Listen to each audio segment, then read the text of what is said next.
noite a Conceição, todos. eu iniciei a gravação. Esqueci, era para eu ter iniciado antes de me apresentar, mas iniciei. Iniciou agora. Então, vamos seguir daqui mesmo, né? Boa noite a todos e todas. Minhas companheiras voluntárias, sejam bem-vindas, Yara, Arlete, sejam bem-vindas todos os participantes que aqui estão, né? Que escolheram estar aqui essa noite, e que foi possível, porque às vezes a gente escolhe estar num lugar, mas algum imprevisto nos impede de, mas que possamos ter uma noite com uma reunião abençoada. Eu considero essa reunião algo muito rico para quem já é, para quem está como pretendente e serão futuros pais, para quem está iniciando estágio de convivência, para quem já é pai ou mãe e adotiva. Na verdade, a reunião, para mim, é sempre um momento em que eu entro de uma forma e saio de outra. E essa outra forma que eu saio é sempre melhor, porque fica alguma coisa de vocês em mim, né? Para a noite de hoje, nós convidamos Márcia Lima para fazer esse momento conosco. Sou muito grata pela cordialidade dela, por estar aqui nesse momento conosco. Ela é psicóloga clínica, é também psicóloga institucional, do Instituto Vitória UFAM, né, o IVH, é a casa de acolhimento daqui, da cidade de Vitória, né? E vamos falar hoje sobre um tema que é bem gostoso e bem necessário, porque é o início do encontro entre pais e filhos, né? E que se inicia e a partir daí é que vai seguir para que essa filiação seja legal, segura e para sempre. Então, o nosso tema é aproximação e estágio de convivência, lua de mel, a construção de laços e estabelecimento de limites e valores. Então, se a gente dividir em três partes, daria três reuniões, mas vamos tentar dar uma pincelada sobre esse universo. Tássia, fica à vontade e estamos aqui.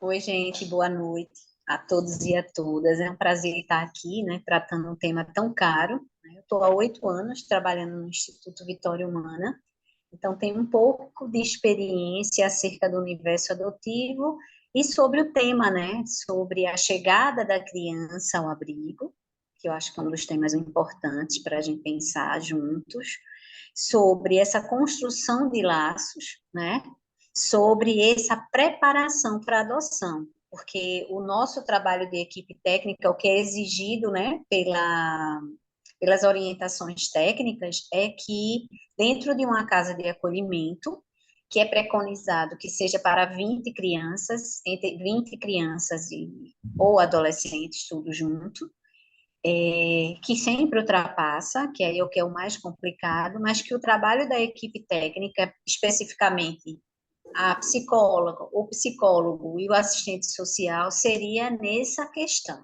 né? E aí a gente inicia com vários desafios que precisam ser pensados e ser trazidos para esse momento, né? Para quem deseja ser pai e mãe dentro da via do universo adotivo, que são crianças que têm uma história de vida, né?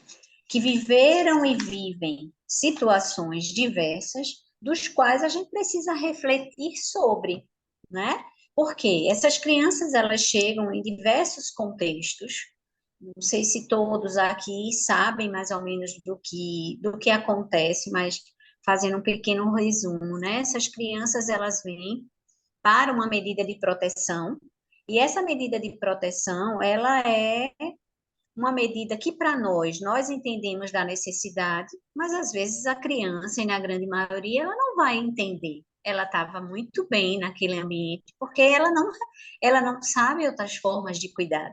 E nessas diferentes formas de cuidado, como que é que ela vai, vem para um espaço daquilo, né? O que nos chama a atenção? O que nos chama a atenção, né? que de fato são crianças, né? Dentre esses 8 anos que eu estou na casa de acolhimento, nossa casa de acolhimento, nós somos uma ONG, tá certo? Então, tem um diferencial, sim, no trabalho, a gente tem uma flexibilidade um pouco maior, a gente consegue dar a nossa carinha, a gente veio aprendendo ao longo do tempo, ainda estamos aprendendo, reconhecendo erros, reconhecendo as nossas dificuldades para a preparação das crianças. Mas, ó, a criança ela não chega num abrigo já destituída, ela chega sob uma medida de proteção, de suspensão do poder familiar, e elas chegam nesse espaço, né, diferente, com outras crianças, mas o que nos chama a atenção, eles se afinizam muito rápido com esse espaço. Pouquíssimos, que entram em crises, tipo, não quero ficar aqui. Né? Chegam até, fazem a maior festa, aqui é bom, aqui é legal, aqui tem muita criança, aqui tem muito brinquedo. Nos chamam a atenção, né? A gente permite a presença desses familiares, essa família de origem para a visitação, porque a proposta não é nós, não é essa criança que vai entrar e vai ser adotada. Inclusive, esses familiares morrem de medo também do abrigo, e aí se mobilizam boa parte deles para fazer de tudo, o discurso vai ser esse inicial. Eu estou aqui para fazer tudo o possível, mas eu não quero que meu filho seja adotado. Então, nosso trabalho é orientar essas famílias e explicar para elas por que essas crianças vieram para lá. Porque, saibam, a grande maioria das famílias que nós trabalhamos são famílias que não têm conhecimento também do que são ausências de cuidado. É interessante isso, né? Eles não sabem, eles não têm noção. São pessoas com baixíssima escolaridade, na grande maioria são pessoas analfabetos, universais ou funcionais, né? E aí esse público tem uma ignorância do tema, tem ignorância dos cuidados, eles não conseguem entender sobre as questões de violência. Então, nosso primeiro trabalho na casa de acolhimento é trabalhar com essas famílias. Então, a gente incentiva a visitação, a gente trabalha com eles nesse trabalho de orientação, clarificação sobre as questões, para que essas crianças elas possam ser reintegradas ao lar, né? E aí, pasmem, né? Cada um com as suas realidades, com as suas dificuldades, e aí a gente vai levar um tempo cronológico, a gente precisa ter um tempo para prepará-los para essas crianças voltarem. E a gente vai investir. E a gente esquece essa ideia de destituição do poder familiar, que é justamente a criança ela só vai para o processo de adoção quando elas são destituídas desse poder familiar. Então, isso vai levar um tempo dentro da casa de acolhimento. Nesse tempo, a gente vai. O que é que a gente vai fazendo aqui? E aí é quando a gente vai identificando, através dos estudos, levantamento de informações, e meio que a gente já vai identificando as possibilidades de reintegração ou não. E isso leva a cerca, gente, de 6 meses inicialmente, como tentativa, né? Para que essa criança, essa família possa estar pronta para o retorno. Às vezes acontece, a gente viveu experiências de algumas crianças que é feita essa reintegração e essas crianças depois retornam ao abrigo.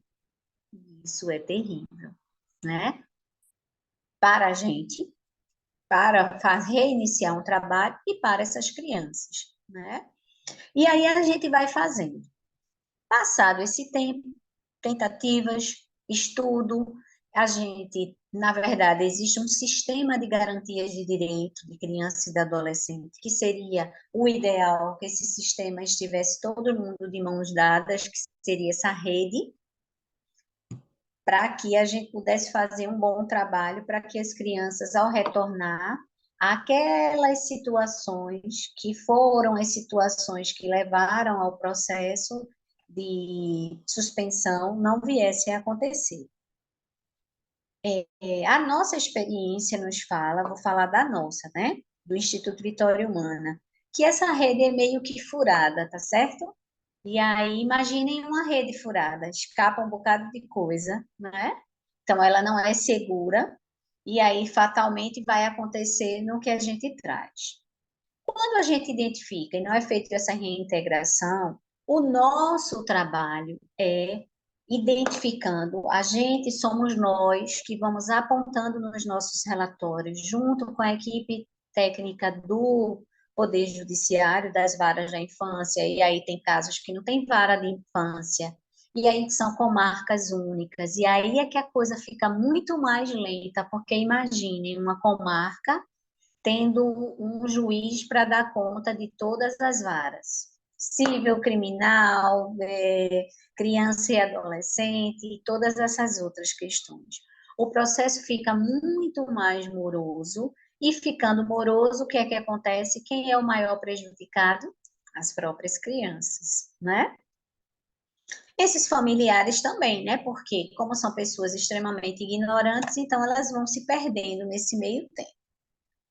Aí, o que é que a gente vai fazendo? Depois de identificado que a gente e feito todas as tentativas enquanto equipe técnica de fortalecimento de vínculo, de clarificação acerca dos fatores de risco, das negligências, e a gente identifica que essa família não tem potencial, não tem capacidade protetiva, a gente já vai apontando nos nossos relatórios, porque a equipe também do judiciário também vai fazendo as entrevistas e juntos nós vamos apontando e dizendo, e essa criança vai precisar da destituição.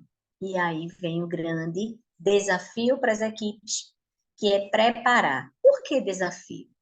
Porque nós entendemos que essa preparação não é a preparação ideal, né?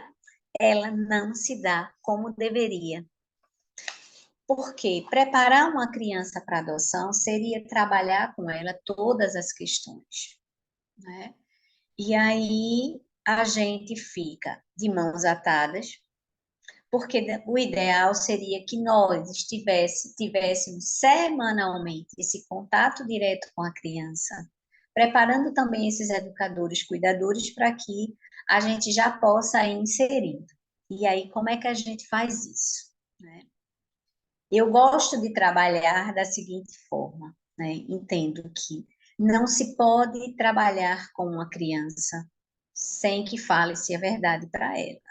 Como é que a gente vai preparar uma criança para adoção sem que ela entenda toda a trajetória, desde lá no início daquela suspensão, desde aquela hora que chegou o carro da polícia com o conselho tutelar e eles vieram por um mandado de busca e apreensão, porque é bem traumático, tá certo? É traumático para essa família, então essas crianças vêm assustadas para esse processo. E aí a gente precisa retomar essa história para que eles possam ir integrando e integrando-se nesse processo desse luto. Porque concorda que vai ser um luto?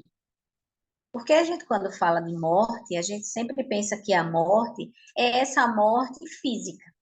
Mas existem várias mortes que a gente vive dentro do campo psíquico, que são as separações, porque a morte não é uma separação, né? Então, aí a gente precisa ir trazendo aquela criança para aquele universo. Inclusive, deixa eu voltar um pouquinho, nós também temos a responsabilidade de trazer essas informações também para esses pais, para essa família. Isso não é fácil também, porque a gente percebe uma dor e um pesar dessas pessoas.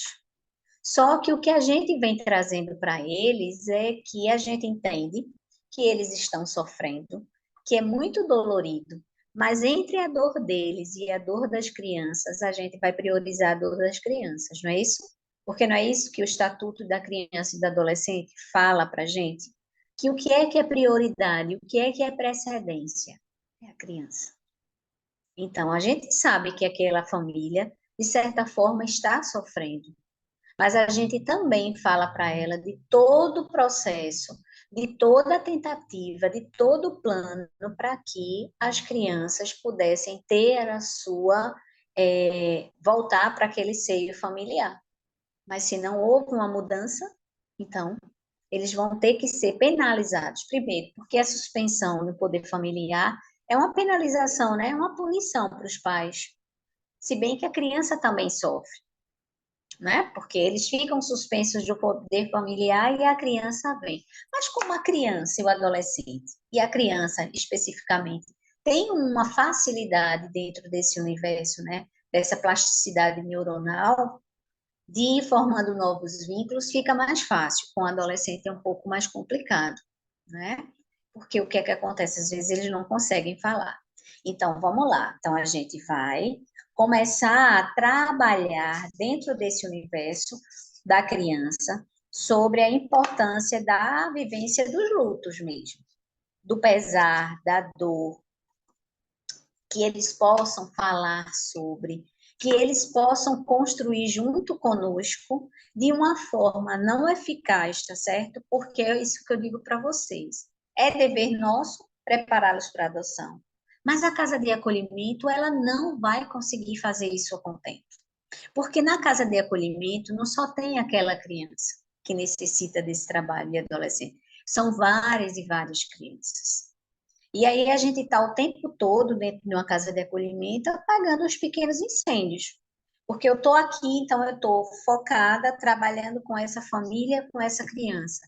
De repente chegam 3, 4 acolhimentos numa mesma semana. E aí eu deixo essa daqui e já vou pegar aquela outra. Para dar conta, para levantar, fazer estudo de caso, para a gente ver o que é que a gente pode fazer. E aí chegam crianças com problemas de saúde, e aí chegam crianças com problemas psíquicos e emocionais, e a gente vai dando conta daquilo que é possível. Então, vocês percebem que já tem uma lacuna, mais uma falta instalada, mais um prejuízo é colocado ali. E nesse prejuízo, essas crianças que mais na frente vão precisar ser inseridas em uma família, aí vão ser os adultos. Aí nós esperamos que sejam os adultos que consigam dar conta de toda essa questão. É onde temos o grande desafio. E aí, o tema é aproximação e estágio de convivência, da lua de mel à construção de laços, e o estabelecimento de limites e valores, vê só. Essa aproximação, né, esse lugar tão importante que é da aproximação, fala primeiramente, antes de tudo, porque lembra, essas crianças, elas tinham a família delas, elas nem pensavam e sonhavam em ter uma nova família, concordam? Elas estavam ali, vivendo como podiam dentro do seu funcionamento, daquela que a gente chama daquela psicodinâmica familiar, que faltava tudo, que tinha violência, mas ela estava ali. De repente, ela vem para um espaço cheio de outras crianças, divertido, de certa forma, com muitos brinquedos, muita doação, tudo muito, e aí começa a ter os diferenciais, a alimentação, né? Eu escuto de crianças dizer, quando chegam recentemente, aqui é muito bom, né? Aqui é muito bom.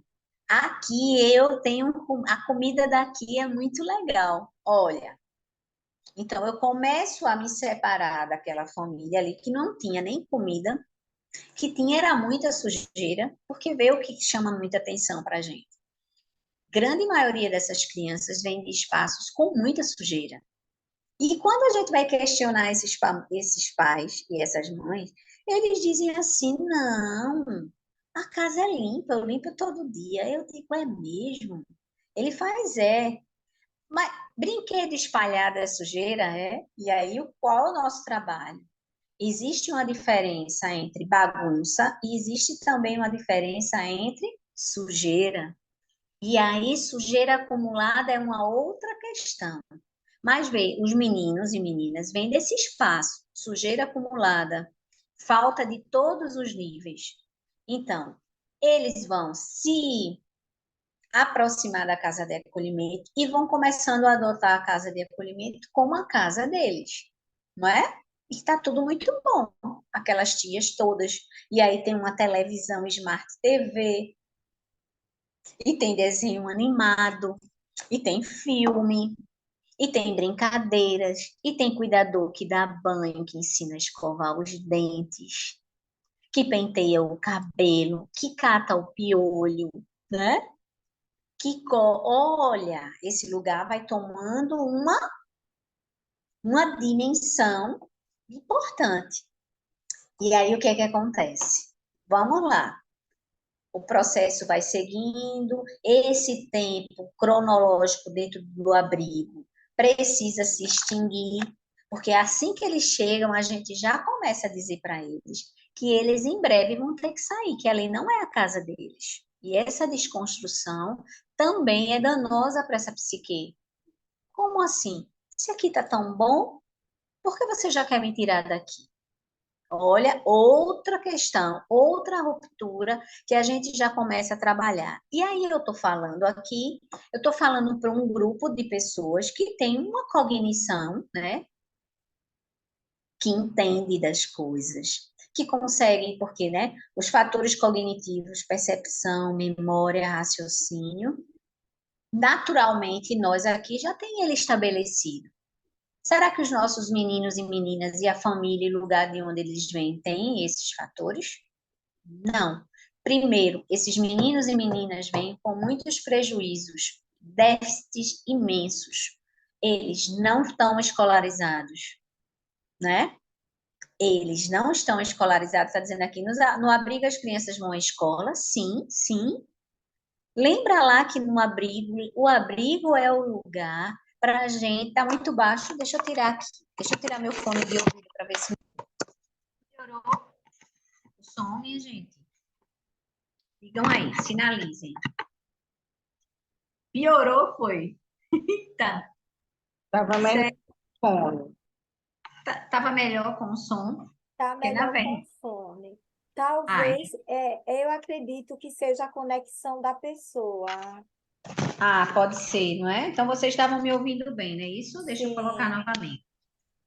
Então, voltei ao ouvido, tá bom? Então, veja, uma das primeiras coisas, veja, um trabalho da casa de acolhimento, falar um pouco mais alto para ver se melhora. O trabalho da casa de acolhimento é garantir os direitos da criança e do adolescente. E qual é um dos direitos fundamentais? O direito à escola, né? Aí vejam, a gente já vai ter, e esses meninos vêm e frequentam a escola, tá certo? Agora eles só vão para a escola, eles frequentam a escola. Até porque hoje é uma das questões que essas famílias, elas meio que são obrigadas a que os filhos frequentem a escola por causa da questão dos auxílios, dos programas, não é? Foi uma das formas que o governo encontrou de fazer essa troca. Mas não necessariamente esses meninos e meninas saibam até o lugar e a importância da escola. Porque o lugar e a importância da escola, ele é colocado pela família, concordam? Somos nós, família. Olha o lugar da família importante, que devemos valorizar a escola. E esses meninos e meninas, eles não têm isso. Essa escola, ela não possui valor, porque o papai e a mamãe deles também vêm de um contexto que eles nem frequentavam a escola. E se frequentavam, era só pela merenda. Tá certo? Então, isso também, olha, outro ponto para a gente puxar um balãozinho e fazer um mapa. É uma Meu filho situação adotivo, geracional, na verdade, né, Márcia? Passa de geração para geração. exato, transgeracional. Por quê? E se eu não recebi, eu não sei dar. E aí isso é dentro do contexto não só da educação, né? É dentro do contexto de afeto, das relações de confiança, né? Então, os meninos e meninas chegam numa realidade, frequentavam escola, mas eles só iam para a escola. Gente, eu tenho na casa de acolhimento, eu recebo adolescentes que não sabem ler e escrever. E, pasmem, esses meninos estão, às vezes, numa série que não condiz à questão mesmo do aprendizado. E, pasmem, a gente não pode. A escola, tem a Arlete aqui que faz parte, né, da educação, a escola não pode reprovar muitas das vezes. A escola ela vai passando, principalmente os meninos lá do Fundamental 1, não é isso, Arlete? E isso é muito danoso, porque aí eles estão, por exemplo, eu tenho uma criança que está no 6º ano, não sabe ler e escrever.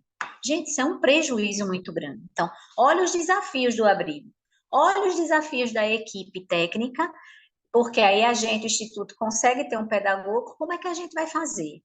Porque eu preciso preparar essa criança para ela entrar numa família desejosa de ter um filho, mas cheia de fantasias. Não é isso? Quando a gente tem os nossos filhos, e aí quem tem um filho pela via biológica também tem que estar cheio de fantasias, porque o universo social nos coloca nesse lugar. Ah, quando eu tiver meu filho, ele vai ser assim, assim, assim, eu vou oferecer isso e isso para ele. Não é assim que nós somos? Essa construção é uma construção social.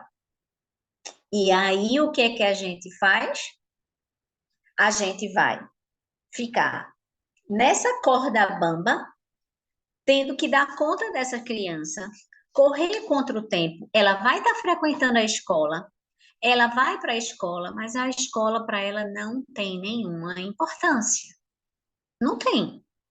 E aí eu preciso preparar. E aí eu preciso preparar abrigo, a casa de acolhimento.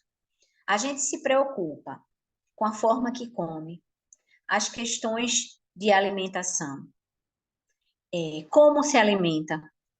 Olha, eu vou trazer para vocês um recorte. A gente recebeu uma criança recentemente. Foi uma luta. Acho que ele tem 10 aninhos. É lindo.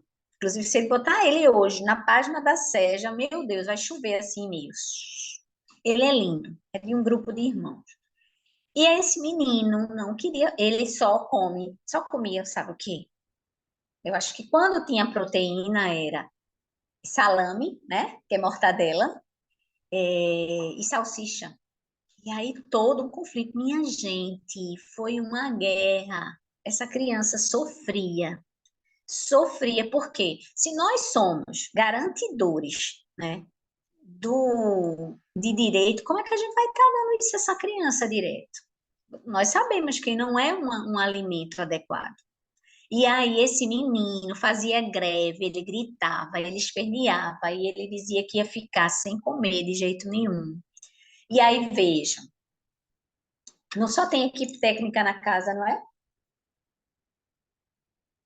Existem funcionários, existem os diversos olhares. E aí é quando a gente vai esbarrando justamente nos grandes desafios, que é quando a criança chega, porque chega lá, os pais estão desejosos, né? Há o apaixonamento, primeiro pela uma aparência, se for por uma busca ativa, existe uma vinculação dentro do perfil, se for pelo Sistema Nacional de Adoção, mas, né, as campanhas também vêm flexibilizando, né, um pouco desse perfil e fazendo com que as pessoas, muitas pessoas vão mudar, né, os pretendentes de adoção vão mudar o seu perfil porque querem muito a chegada de um filho. Mas a chegada de um filho, pela via que seja, vai ser sempre desafiador. Para quem for ter o filho pela via biológica, vai ter todos os desafios da amamentação, todos os desafios da chegada daquele serzinho estranho que chora, que eu não sei o que é que choro é esse, o que é que esse choro quer dizer. E aí, pelas vias adotivas, quem já tem filho adotivo, que está aqui no grupo, e quem pretende ter, vai ver que as questões vão ser muito semelhantes, só que em contextos diferentes. Então, eu não vou dar de mamar, mas eu preciso amamentar de outra forma aquela criança que chega com todas as faltas, com todos os estranhamentos. Então, todo filho que vai chegar em uma família, ele é o quê? Um estranho. ainda que a equipe, que não é isso, pelo menos aqui em Vitória de Santo Antão, a equipe da Vara da Infância é uma equipe muito comprometida. Então, quem tem a oportunidade de conhecer é uma equipe muito comprometida. As meninas se dedicam muito, né? A assistente social e a psicóloga são muito comprometidas, mas não é muito que a gente vê aí também. Às vezes eu percebo que os adotantes ficam meio que perdidos, né? Porque o contato é só lá naquele curso, que não é nada, tá certo? Aquela preparação é muito pouco, é só uma pincelada, né? Porque não tem como. E aí é esse o grande desafio, chegada daquele serzinho estranho, que foi apresentado pela psicóloga da casa, porque são tantas questões que surgem, né? Porque lá na lua de mel, tudo que a gente traz, não, mas já é o nosso filho. Não, mas ela já é. Não, eu estou apaixonado. Olha, eu estou preparado para amar. Hoje eu fiz esse questionamento a um casal. Não, a gente está preparado para amar. Eu disse, mas você já pensou? E tem um ponto aí importante. Eu fui bem diretiva, eu disse assim, mas você já pensou? Está preparado para não receber amor? Eita, toquei no ponto, né? Não receber amor. Porque vai ser isso. Porque nós não idealizamos a chegada de um filho. Nós idealizamos a forma de amar, mas lembra, aquele serzinho que está chegando para gente, ele vai chegar com uma história que é só dele, que a gente não sabe, não é? A historinha dele, a gente não sabe. A gente sabe que ele tem uma singularidade. A gente sabe que tem uma história de muita dor, de muito sofrimento, mas a gente está dizendo para eles, porque como é que a gente começa o discurso? Vê, eu não preciso preparar, mas eu preciso dizer para eles, porque como é que eu vou oferecer algo para alguém? Sempre que a gente for oferecer, por exemplo, se a gente for dar um presente a alguém, na grande maioria, a gente primeiro faz uma embalagem bonita, não é? Então, eu preciso fazer uma embalagem bonita sobre a entrada de uma família. Eita! Aí eu vou trazendo todo um percurso, eu vou falar para eles de que ele vai precisar, que aquela mamãe e aquele papai, né? Eu vou dando esse nome, aquela mãe e aquele pai não vai poder mais cuidar de vocês. Então tem todo um pesar, tem todo um choro, tem toda uma negação, mas a gente está pensando, a juíza, porque eu também preciso colocar esse lugar, né? A juíza, porque foi a juíza que mandou tirar. E aí a juíza também quer muito o seu bem e vai colocar. A gente vai encontrar uma família bem legal. E eles ficam todos assim, atônitos, mas depois eles vão se abrindo. Por quê? Porque eles estão morando aonde? Estão morando num abrigo.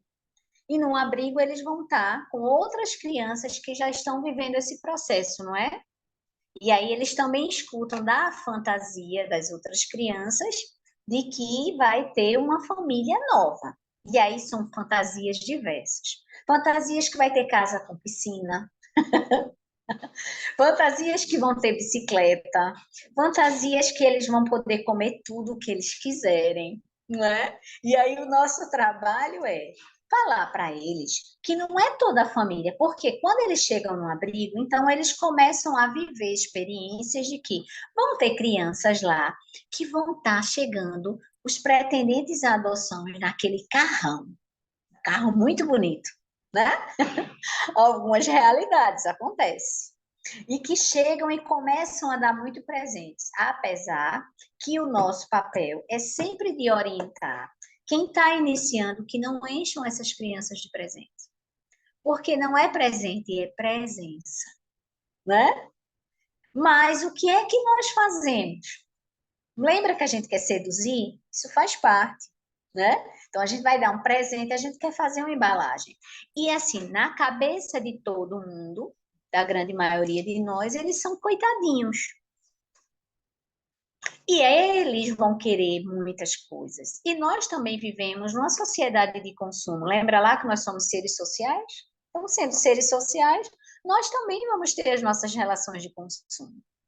Então, por mais que nós digamos, gente, ainda que vocês tenham, vocês vão segurar, vocês vão negociar, porque é isso que precisa. Mas o que é que acontece? A fantasia dos adultos, a questão dos adultos. E aí os adultos vão começando a meter os pés pelas mãos. Então, aquilo que era de início, a fase do apaixonamento, que também faz parte, que é aquele, de ver aquele rostinho, de quanto eu quero cuidar, de que eu quero oferecer tudo que você não teve. E aí depois vai começando a surgir todos os embates que são naturais em qualquer relacionamento. Porque qualquer e todo relacionamento, na verdade, todo relacionamento, naturalmente, e seria ideal que ele tivesse a fase do apaixonamento, né? Porque na paixão a gente não vê defeitos, né? Na paixão a gente só vê a beleza, né? A beleza da possibilidade de que aquele ser vai me fazer muito feliz. Depois, aquela paixão precisa passar e a gente vai vendo que apesar de aquela pessoa ter vários defeitos, mas ela me preenche e eu também preencho um pouco dela, né? Isso. E aí a gente vai precisando, nessa medida, fazendo o quê? Começando a estabelecer as necessidades dos limites. E aí a gente vai vendo uma gama, né, de olhar, porque assim, quando a gente fala de gente, de ser humano, cada um de nós temos uma história de vida. E o que é que a gente também vem percebendo enquanto técnico, enquanto pessoa? Cada mamãe, cada papai, cada serzinho também tem a sua criança interior, também tem as suas questões com a sua maternidade e a sua paternidade, porque todo mundo aqui tem um pai, teve um pai ou teve uma mãe. Ainda que tenha sido só na ordem de genitores também, porque a gente tem histórias também, e que teve pai e mãe que não conseguiram exercer, mas que geraram, né? Geraram, que já foi de grande valia, porque um dos pontos também. O nosso trabalho também dentro da casa de acolhimento, e que a gente vai entendendo, nós profissionais PCs, que a gente precisa dar um lugar importante a essas pessoas que geraram essas crianças.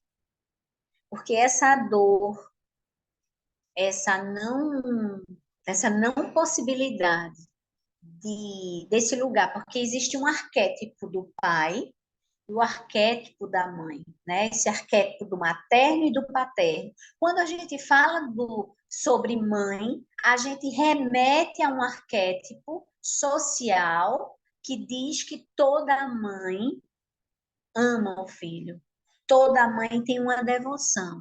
Mas é verdade? É toda mãe?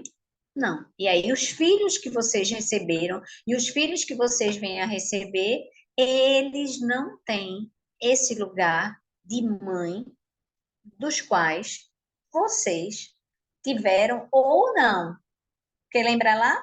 Que também vai, tocar em questões de vocês, que talvez nem vocês saibam.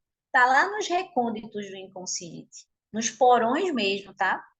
Bem, bem escondido. E aí é que o bicho pega. Porque é isso que a gente vem percebendo, né? Quando a gente vai, quando a criança está minimamente, né, decidida, autorizando a entrada de novas pessoas. O que é que a gente diz para essas crianças, eu, Márcia? Eu digo para eles que eu entendo que aquelas pessoas que estão chegando são estranhas a ela. Mas da mesma forma que eles se abriram e deixaram que nós do abrigo, também pessoas estranhas, cuidássemos dele, a gente acredita que eles também conseguem deixar que essas pessoas que querem muito amar, que querem muito cuidar, que querem muito proteger e querem se tornar pai e mãe, eles precisam deixar Então, é meio que a gente vai tendo um trabalho de convencimento, concorda? Mas a gente não sabe se esse convencimento, de fato, eles estão convencidos, mas eles também fazem de conta que estão convencidos. Por que a gente se engana o tempo todo? Por que a gente permite, né? Por que eu estou trazendo isso? Eu gostaria que todo mundo hoje saísse daqui inquietado, inclusive que perdesse até o sono, para poder pensar sobre esse lugar e esse desejo de ter um filho. Porque a gente vai receber um filho do qual a gente idealiza, a gente tem um ideal, mas vai ter o filho real que vai chegar para a gente. E aí vai ser esse grande desafio. Vai ser esse filho que não vai corresponder às nossas expectativas. Por um bom tempo, por um longo tempo, talvez o tempo todo, ou não. Ou por um bom tempo não vai corresponder e a gente vai dizer, meu Deus, mas a gente vai precisar desenvolver e continuar nutrindo o amor, para que a gente não deixe se perder. E o filho sente, essa criança vai sentir. Porque não é uma transição? Olha, um dos pontos importantes para a gente entender. Existe uma transição, vai ter a transição da saída da criança desse seio familiar para o abrigo, é uma transição. Vai levar um tempo para essa aceitação, vai levar um tempo para eles dizerem, aqui é o meu lugar. Ou então eles vão dizer logo, que nos chama já a atenção, né? Imagina, assim que chega, já adota esse espaço, já chama atenção. Um lugar de muita carência. Então, um lugar de muita carência é um lugar de muita falta, não é? E falta para ser tamponada não é fácil, gente. A gente tem muitos buracos dentro da gente, muitos buracos, muito. Buracos dos quais nós nem temos nem consciência. Primeiro, porque o tempo todo a gente nega o que a gente sente, a gente não se permite. E aí eu estou falando para os adultos, não é? A gente fica o tempo todo buscando tamponar com vários entretenimentos, a gente fica o tempo todo se distraindo porque a gente não olha para dentro da gente.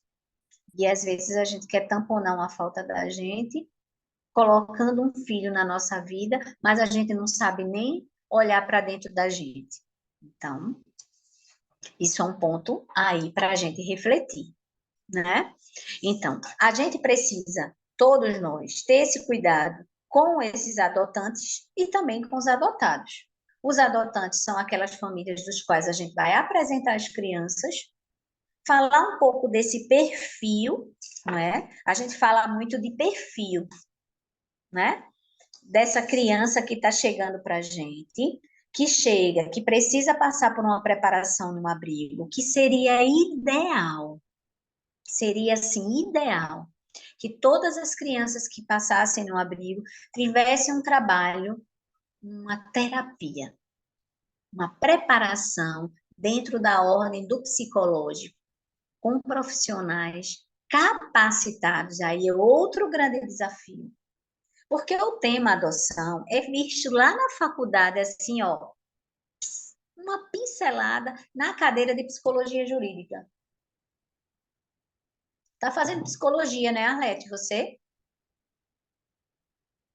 Ainda não, no começo do ano que vem. Ah, é mesmo, então. Mas você vai ver que a gente vai ver sobre a adoção lá no final do período do curso, uma pincelada. Não é um tema. E a gente vê mais sobre as questões da psicologia dentro do campo da psicologia jurídica. Mas veja, a gente está falando de pessoas, a gente está falando de rupturas, a gente está falando de muitas, muitas faltas. E aí o que é que acontece? Vamos ser nós sendo convidados a trabalhar nesses espaços que a gente tem que aprender. E qual é o grande desafio? Eu vou falar da nossa experiência. Então, nós somos uma casa de acolhimento. A gente não tem como pagar terapia. E também a gente fica na questão de esses meninos, eles chegam muito sintomáticos, né? O que são sintomas dentro da psicologia e da psicanálise?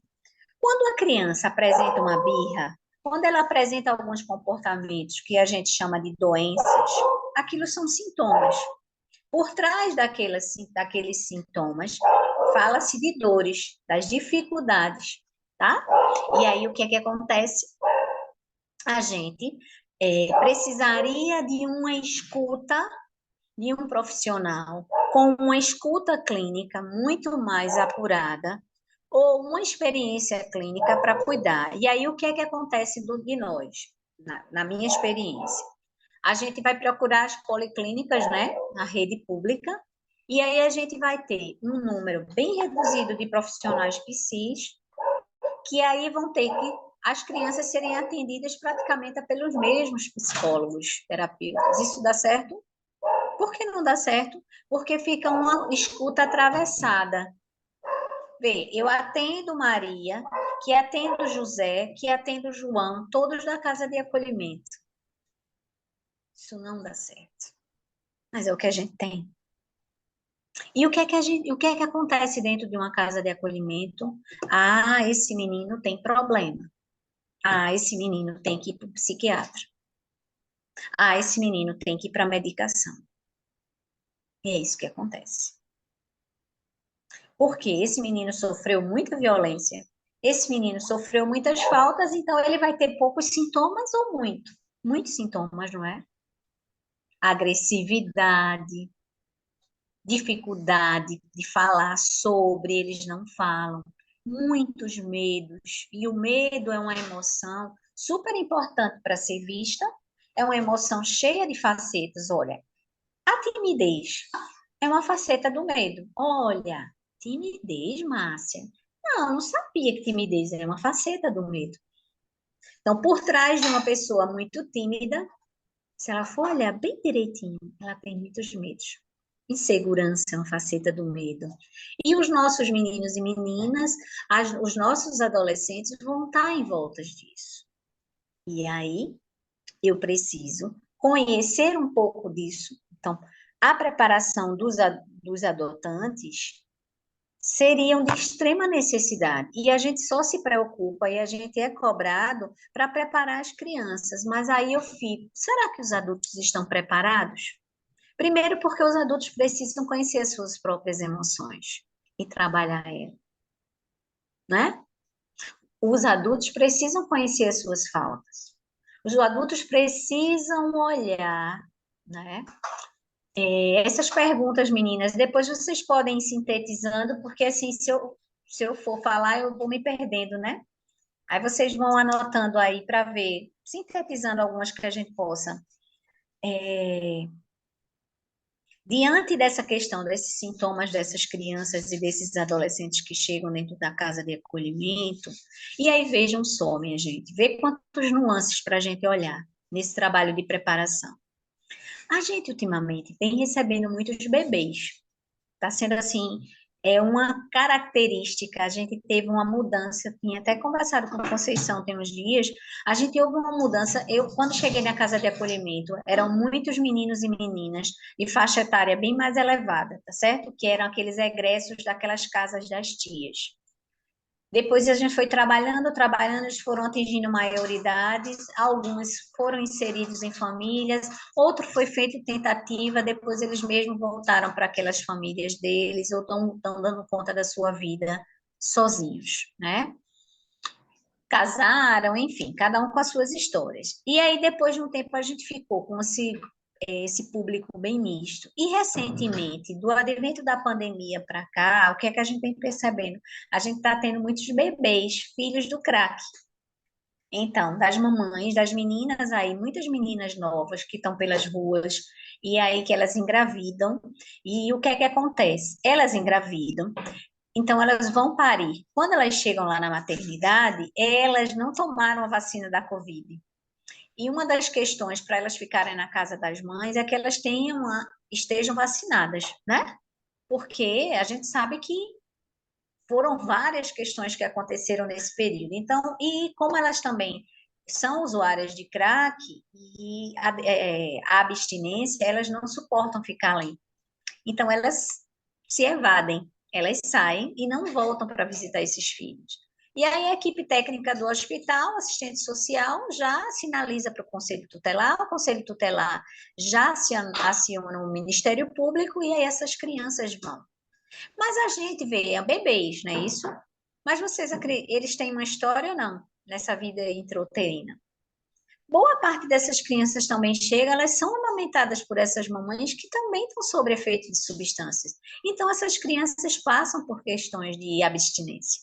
Olha, então eu imagino que esse sistema nervoso central dessa criança, que passou desde o ventre da mãe, todas as questões de violência, todas as questões de excitabilidade por causa de uso de drogas, porque é isso que aconteceram.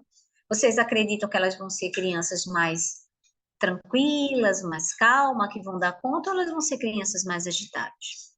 Claro que elas vão ser, não é? Então, essas consequências também. Então, quando nós vamos cuidar da criança, a gente vai. Só que o que chama muita atenção, que isso necessariamente não é só da via das crianças que são adotadas, porque a gente está vendo hoje um boom de crianças que estão chegando agora com adoecimentos, não é?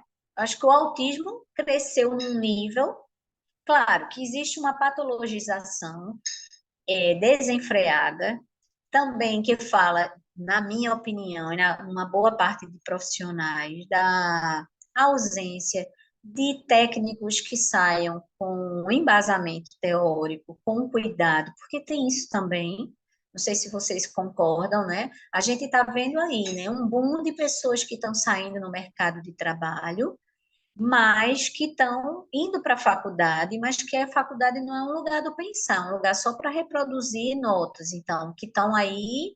Então, essas pessoas vão para o mercado de trabalho, e essas pessoas vão ser contratadas temporariamente, esses contratos de prefeitura, e eles vão estar aí, concordam?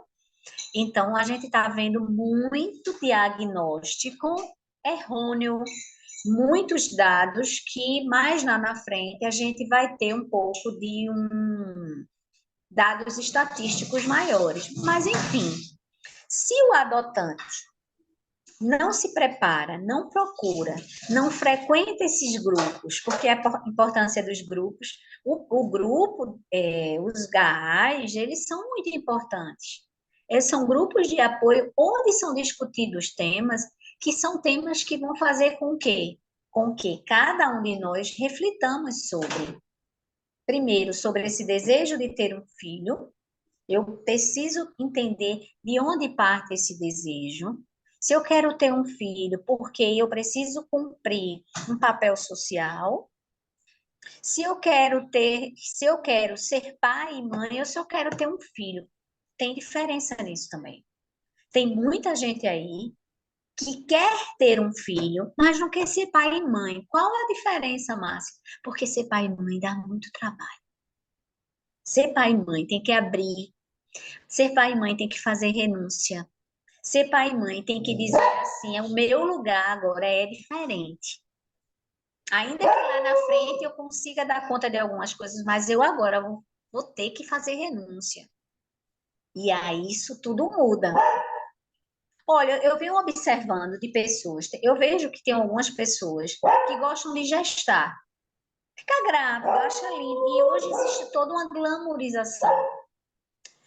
Mas não gosta de cuidar, que é o grande desafio. É aquele abrir mão de ficar de ir para uma festa, de ficar noites. E aí, o filho adotivo, ele vai fazer isso também. Porque ele pode chegar grande, mas ele pode tirar o nosso sono. Porque a gente está preocupado. E aí, a preparação para a adoção, eu penso que ela tem que ser ainda maior por parte dos adultos. Porque vai ser um adulto, e aí eu tô vendo, quero ter um filho para ter uma família, para cuidar e amar. Cuidar e amar. Mas olha, quando a gente fala de cuidar e amar, é um leque, ó. O que é que tem por trás de cuidar? O que é que remete para mim cuidar? A forma que eu pretendo cuidar do outro, talvez o outro não esteja preparado, então vai levar muito tempo para que o outro possa entender aquela criança ou adolescente o que é cuidado, porque ele nunca teve isso. Ele não sabe o que é isso. Só que quando a gente, todos nós, porque nós somos seres humanos, tá certo? Todo mundo aqui é ser humano, então nós somos seres egoístas, né? A gente dá, mas a gente quer receber. A gente a gente está muito ainda num olhar, num campo muito do quantitativo. Então, poxa, tanto que eu te dou e você não me dá nada? Não somos assim?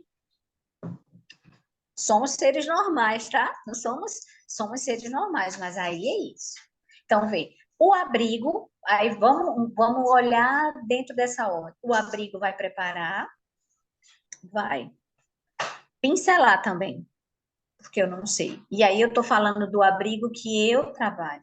Eu estou falando do comprometimento da nossa equipe, do reconhecimento de que muitas coisas que a gente faz de que falha muito, falta muito, né? Mas eu não sei. E aí a gente às vezes recebe crianças que vieram de outro abrigo que tinha uma população de 40 crianças. Isso é muito danoso, é muito prejudicial. Então, se com 20, com 25, o nosso trabalho é precário, imagine com 40, não é? Imagine, e aí o que é que acontece? Os meninos e meninas que moram no abrigo, eles também vão desenvolvendo, como qualquer criança ou qualquer ser humano, comportamentos imitativos. Então, é o que grita, é o que chuta, é o que chega com transtorno, porque a gente também recebe crianças de fato com transtornos, com deficiências mentais, e aí? E aquelas outras crianças, elas vão aprendendo também, e vão aprendendo a sobreviver dentro do espaço. Então, tem várias questões que a gente precisa pensar dentro dessa ordem, né? O que vive uma criança nesse momento quando chega no abrigo é um ponto. Então, imaginemos lá, o papai adotivo, a mamãe adotiva, ou quem tem filho, a gente colocasse essas inquietações e a gente pudesse o tempo todo, quando a gente começa a ver aquela criança fazendo todas aquelas birras, e a gente, o que é que ela vive aí? O que é que ela está querendo dizer com isso? É fácil? É não, minha gente. Não é fácil. Dá um trabalho, dá um desespero, dá uma vontade de sair correndo. Nós que Dá estamos na casa vontade de de chorar mesmo. Eu chorei muitas vezes. Exato, Conceição, exato. Eu chorei muitas vezes. Agora, sim, eu costumo dizer o que é que eu acho, né? Isso é a Ah, minha avaliação sobre mim mesma. O que é que eu acho que foi o meu diferencial? Foi ter a certeza que eu precisava encontrar o caminho, que eu não estava sabendo como lidar. Então, a partir disso, eu fui buscar as ajudas, né, de todas as formas. Na religião, com um grupo de amigo que eu confiasse, com profissionais, psicólogo, com a vara da infância. Então, eu busquei ajuda de todas as formas, né? E eu tinha essa certeza, que eu tinha que encontrar o caminho. Mas, assim, muitas vezes, o meu marido chegou a duvidar. Teve um momento que ele olhou para mim e disse assim: se eu soubesse que você iria ficar dessa forma, eu não teria me aberto para adoção. E aí foi um outro problema, porque eu disse a ele: eu não quero que nunca mais você repita isso. Porque não importa o que eu estou vivenciando, eu escolhi. Eu sei que é uma questão, não é porque ela é adotada, é porque hum, nós precisamos encontrar, é porque ela tem personalidade própria que se choca com a minha, e aí eu já tinha percebido que eu tinha idealizado demais. E que aí hum, acabou rápido. A minha lua de mel foi 15 dias. 15 dias sim. estava tudo desfeito. E foi uma batalha dos 3 anos e meio até os 8, né?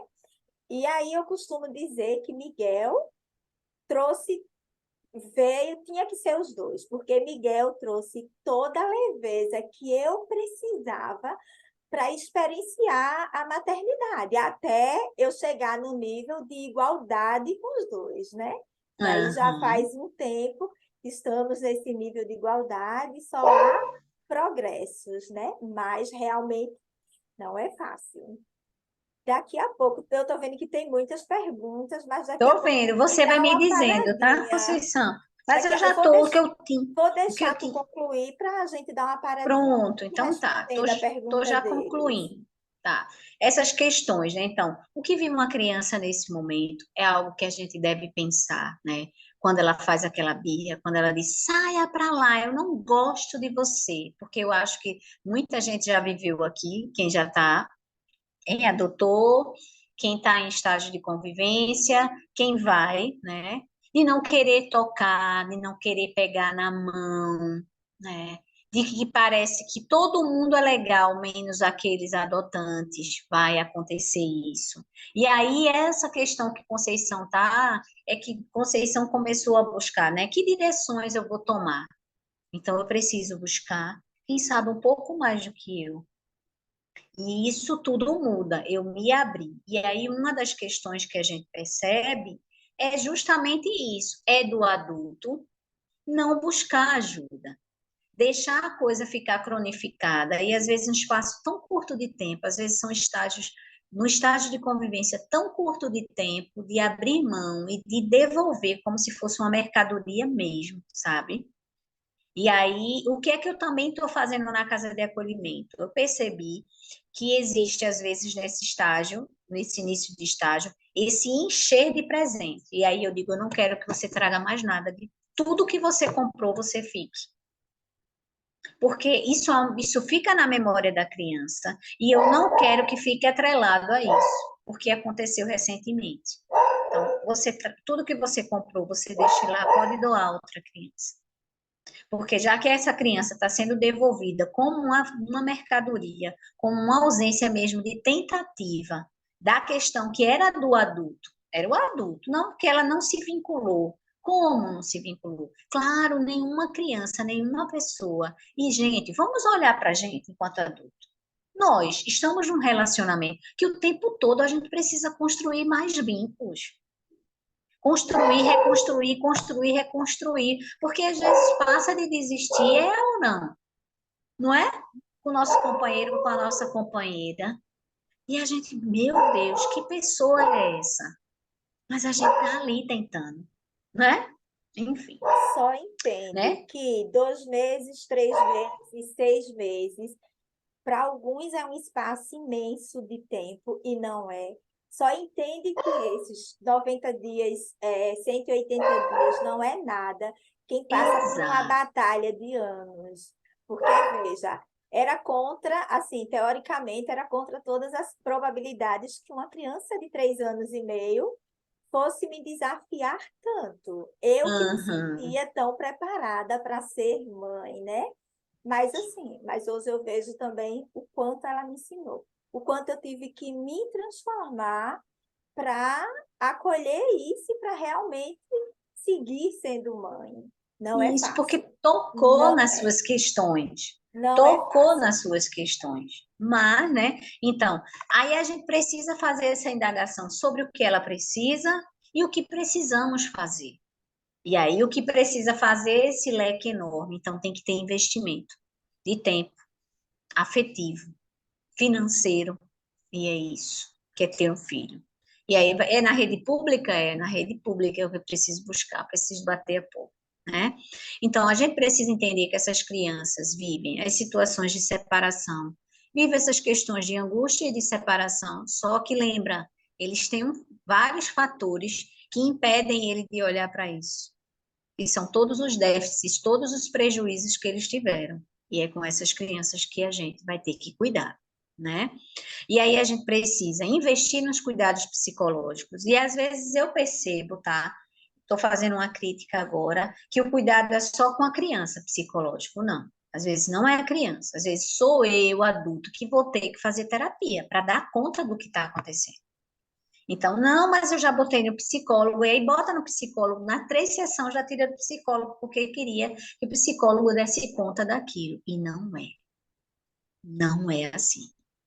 A questão, a psicologia é a ciência da alma. E quando se fala de alma, leva-se tempo para entender como é que aquela alma lida com aquelas questões. Porque nem ela sabe. Imagina, É um universo totalmente estranho, subjetivo, cheio de questão, né? A gente precisa observar a nossa condição e a condição da criança também de adotabilidade. Então, a gente na casa de acolhimento vai percebendo, né, as questões, se aquela criança já está na condição de adotabilidade, e aí isso vai bater num tempo jurídico, num tempo psíquico, no tempo cronológico. Porque a gente também é cobrada. E aí, Márcia, vocês estão preparando, a criança já está preparada, e a gente faz, não sei. A gente vem fazendo o nosso trabalho. Agora vai ser no dia a dia que é a criança, né? E aí a gente também vai identificar nesse trabalho dentro do abrigo da disponibilidade, né, para a realização desses novos vínculos, porque é no dia a dia que a gente vai percebendo. Porque, na verdade, veja, quando a gente vai, se as questões de temporalidade, né, o tempo dentro de uma casa de acolhimento, ele vai envolver essa dimensão psicológica da criança, mas vê, eles vão se afinizar e vão adotar como pessoas, eles vão começar a destituir aquela família, mas aí eles vão colocar as tias do abrigo. E aí depois a gente precisa trabalhar essa saída. Então percebe que esse tempo psíquico é algo muito. A gente não consegue mensurar. A gente aposta. A gente aposta, mas a gente não tem certeza, né? Então, essa transição do abrigo para a família adotiva, gente, né? Ele vai fazer o quê? Ele vai colocar essa criança, né, frente a um desafio muito grande. Criança barra adolescente. Comportando vários paradoxos. São os paradoxos existenciais, né? Que são confusos.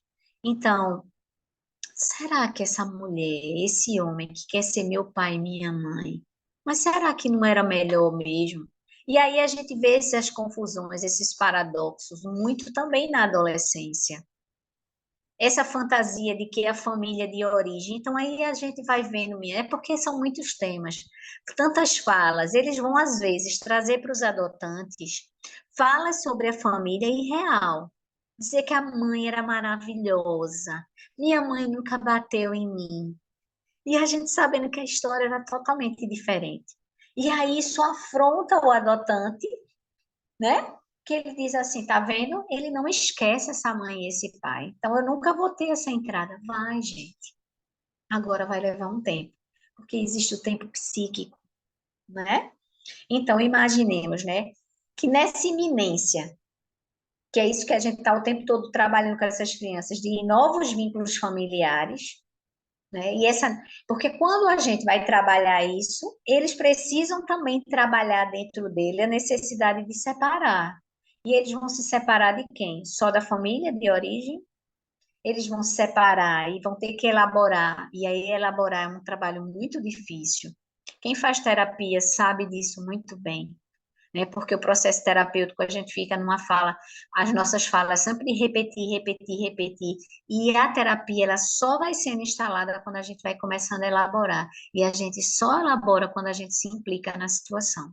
E aí me diga se as crianças, uma criança com vários prejuízos, ela tem condições de elaborar várias questões? Não, minha gente. Eu vi uma fala para a gente finalizar. Esse menino foi adotado, foi logo quando eu cheguei na casa de acolhimento, ele já não estava mais, porque teve uma época que Vitória de Santo Antão abriu outra casa, que nós somos ONG, teve uma casa do município. E esse menino, que era um menino problema, que vem da casa das tias, que passa pelo Instituto Vitória Humana, que foi transferido para a casa do município, foi adotado faltando 6 meses para os 18 anos de idade. E aí a gente depois foi fazer um trabalho que a gente teve um grupo grande de adolescentes para preparar para adoção e a gente fez um encontro e pediu para que ele desse uma fala e foi muito interessante, que ele disse assim: eu percebi no passar do tempo que eu não olhava para o meu pai como um pai, eu olhava para ele como um cuidador e eu tratava ele como um cuidador. E aí foi muito interessante, né? Porque ele começou a reconhecer depois de muito tempo, já tinha passado acho que 2 anos ou 3, ele começou a incluí-lo realmente como um pai. E um pai que ele nunca teve. Então, ele precisou fazer várias elaborações, várias desconstruções. Mas o que era que a gente ouvia daquele adotante? É o meu filho. Tem hora que, de fato, eu perco a cabeça. Ele fazia mesmo assim. Samuel, acho que você teve a Ah, oportunidade de conheço, conhecer, conheço. A né? E história ele de dizia assim, Samuel é impressionante. É de exato. Salvador, ele. Salvador e adotou aqui em Vitória, eu recordo. Eu acho que foi a primeira adoção aqui em Vitória dele com, né, com essa faixa de idade. Isso, que depois ele adota outro menino, faltando também poucos meses para fazer 18 anos. E eu acho que agora é que ele está começando a colher alguns frutos, porque eu vi que esse outro eu cuidei. Uhum, De certa forma, preparei um menino bem resistente. Eu vi que ele agora está fazendo um curso técnico, mas ele já tinha tentado várias coisas. uhum. E aí, veja, não falei mais com ele porque a gente não tem tempo. Seria muito Uhum. bom, não era, Conceição, que a gente Oh, pudesse, mas não tem. Então, essa questão, gente, desses meninos, olha, eles vão se separar da casa de acolhimento, eles vão separar da cidade, eles vão separar dessas pessoas, da tia Márcia, do tio Fernando, da tia Vânia, de tio... tarará. Minha gente, mas a gente vai ocupar no lugar da vida deles, mas eles vão levar muito, muito tempo até a ver o que eu estou vendo. Alguns deles depois de anos, e aí me convida para participar das redes sociais.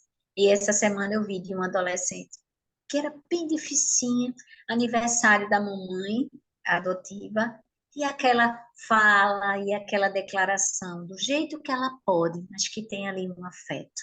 Então é isso, né? É, não é fácil, esse estabelecimento de limites e valores, que a gente quer muito do outro, eu penso que tem que começar a ser olhado primeiro e elaborado dos adultos, porque os adultos precisam entender o que é que eles entendem sobre e buscar.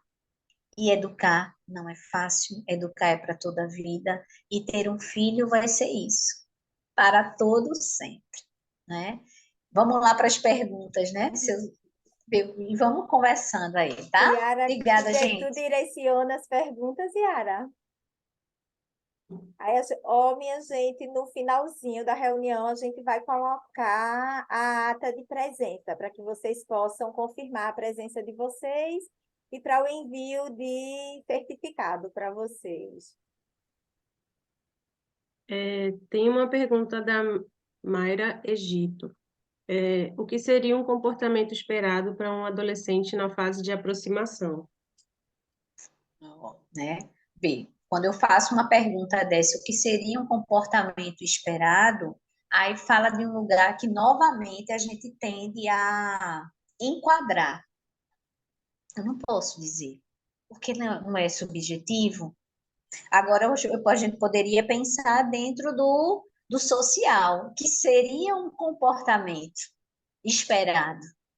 E aí a gente vai, quando a gente fala sobre adolescência, se a gente fosse agora discutir, todo mundo aqui pensar sobre adolescente, cada um vai ter uma ideia sobre adolescente. A gente tem uma boa parte que vai falar que adolescência é um aborrecente, não é? E aí vamos pensar sobre essa palavra, o significado dela, porque a gente vai proferindo palavras e a gente não percebe que toda palavra ela tem um significado e também tem um significante para cada pessoa. Concordam? E aí vê, a gente tende a taxar o adolescente como esse ser que é terrível, que toda adolescência é igual, que toda adolescência é conflituosa. Agora, a gente pode pensar também que um adolescente que vive, tem toda uma história de ruptura, ele talvez não vai ter muito mais sequelas e muito mais dificuldades no campo do aproximar-se, porque a adolescência, o que é que acontece com a adolescência? A adolescência é um período, né, nomeado, né, pelos homens, pelos seres, de que seria esse da saída da infância Então, a criança, ela é criança e ela começa a entrar na transformação da puberdade, né? Os fatores da puberdade. Então, esse corpinho começa a se despedir da infância. Então, começa a aparecer os pelos pubianos, os meninos, a voz vai mudando, o tamanho do pênis vai aumentando, os ombros dos meninos vão ficando mais largos, as meninas vão ficando mais curvilíneas. Todos nós já passamos por isso. E aí, dependendo do como o ambiente trata essa adolescência, aí, né?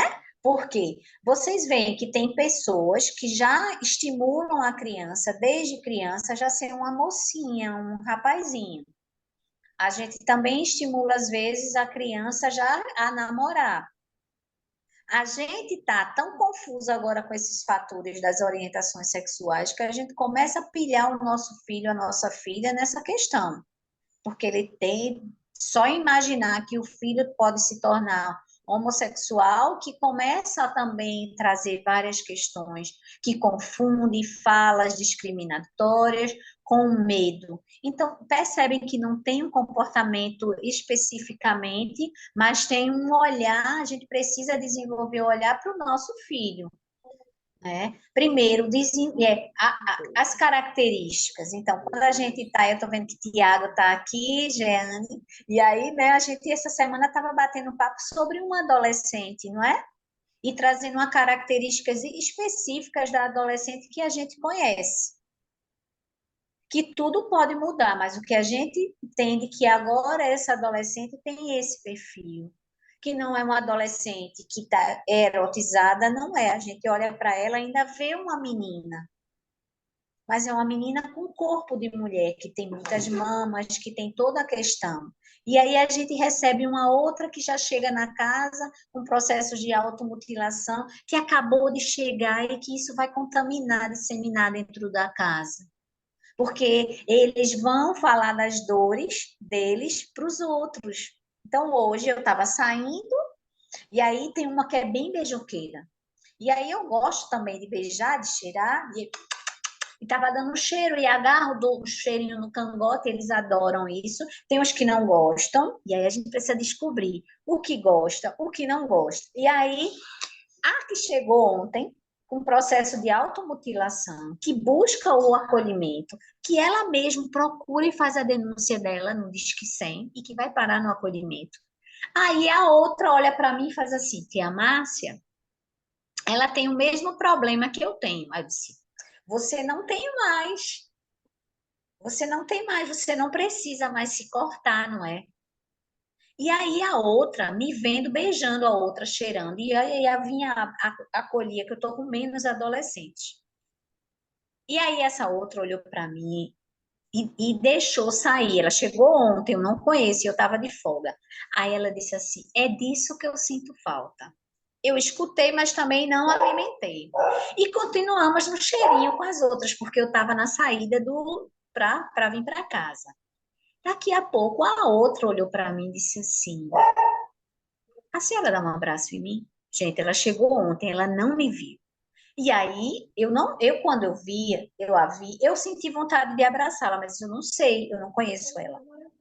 E aí ela pediu um abraço, eu dei um abraço e dei um cheirinho no cangote. E aí ela deu aquele sorrisinho tímido, e aí eu fui embora, e os outros foram, e ela observando. Então, o que nós precisamos fazer? A gente precisa conhecer esse adolescente que chega para a gente. Se é um adolescente que gosta de cheiro, se ele não gosta, talvez ele precise do exemplo. Lembra? Eu saí dando cheirinho na outra. Ela já sinalizou que ela sentia falta naquele espaço, porque talvez naquele espaço ela era muito acusada. Parece que tinha uma coisa que dizia o tempo todo que aquelas espinhas dela é muito feia.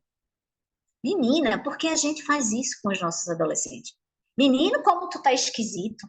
Menino, corta o cabelo. Menino, que tu tá grande demais. Menino, que essa tua voz tá horrorosa. E sem que a gente perceba, menino, tu tá parecendo.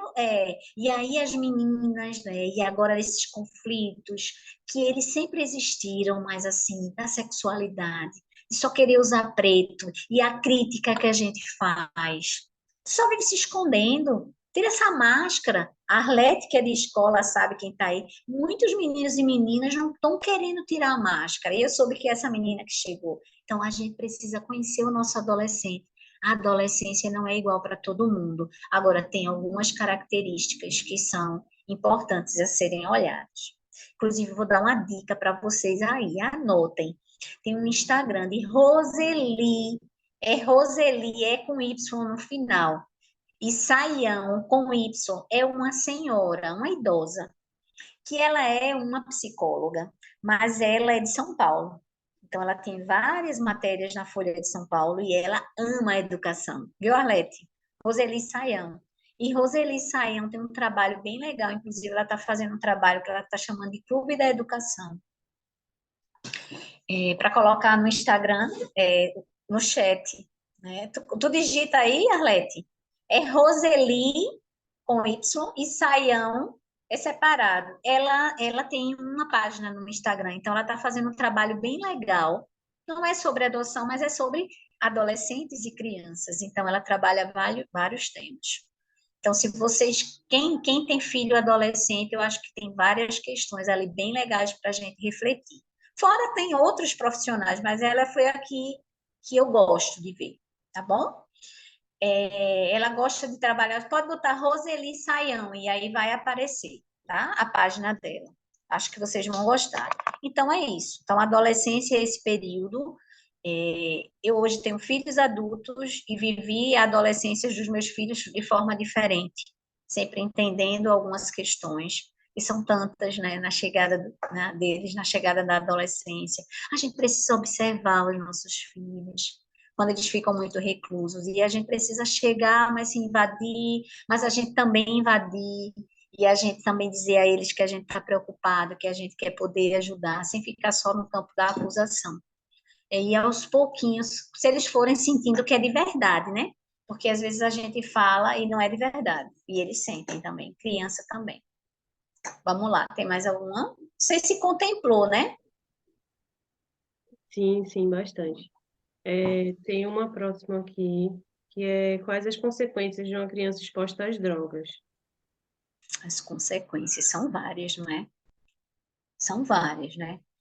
E aí e aí a gente fala de adolescência, a gente fala de criança e a gente fala sobre drogas. A gente precisa conversar com as nossas crianças sobre droga, né, sobre as drogas. Primeiro, a gente precisa começar a falar com elas, e aí dependendo, que droga não é ruim. Como assim? Porque droga não é ruim. Se fosse ruim, a gente não buscava. Tudo que nos leva a uma alteração, um estado de consciência, a gente busca. Então, por exemplo, a gente dentro da área psi, a gente já entende que a droga não é só essas substâncias ilícitas. O açúcar pode ser uma droga na nossa vida, não é? O chocolate, todas as questões. A alimentação, ela pode se tornar uma droga, né? Porque ela vai nos alienar. Aí a gente precisa ir orientando.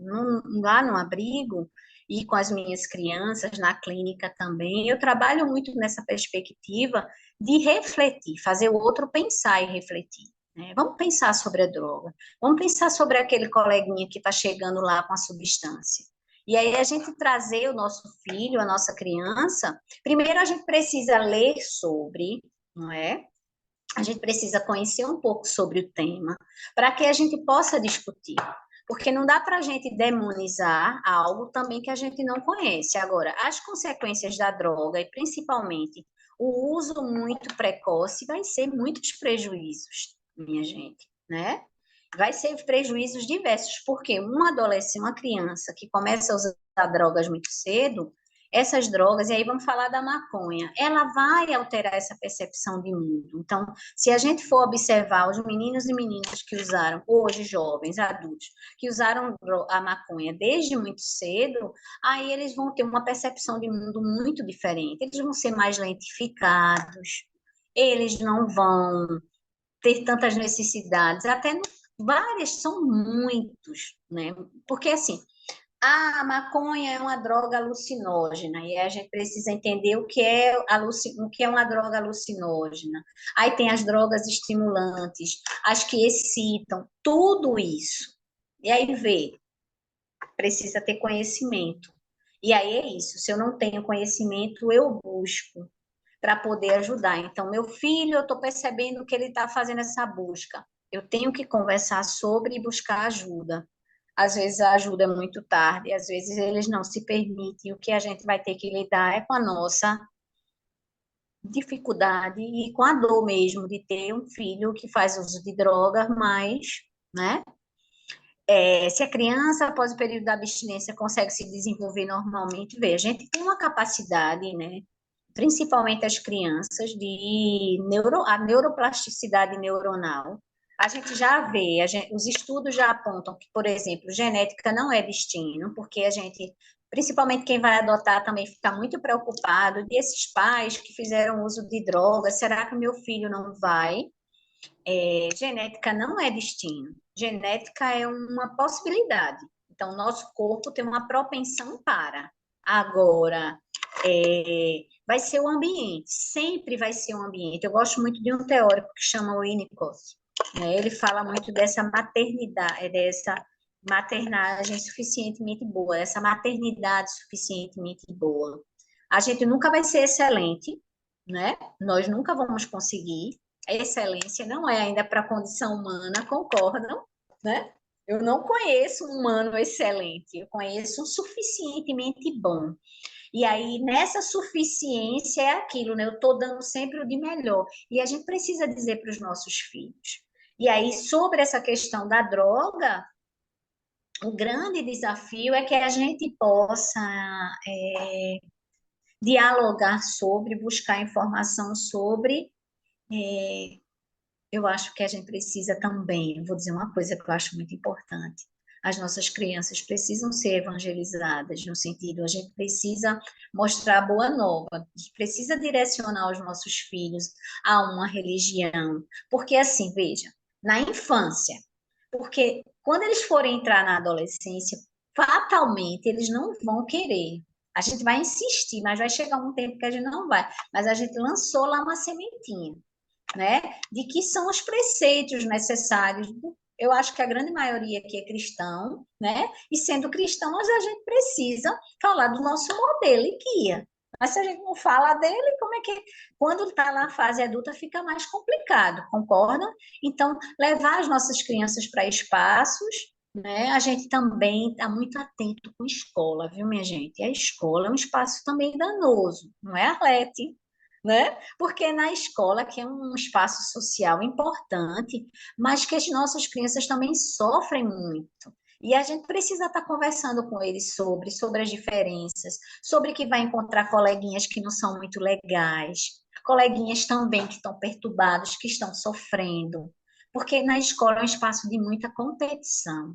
Eu estou vendo muito isso, né? É muita competição, é muito apontar erros, essa coisa da beleza. Então, a gente também, pais, precisa, eu acho, a gente precisa também se ver como somos ao olhar para o diferente, né? Quando a gente olha para aquela meninada com cabelo black, como é que a gente fala para os nossos filhos?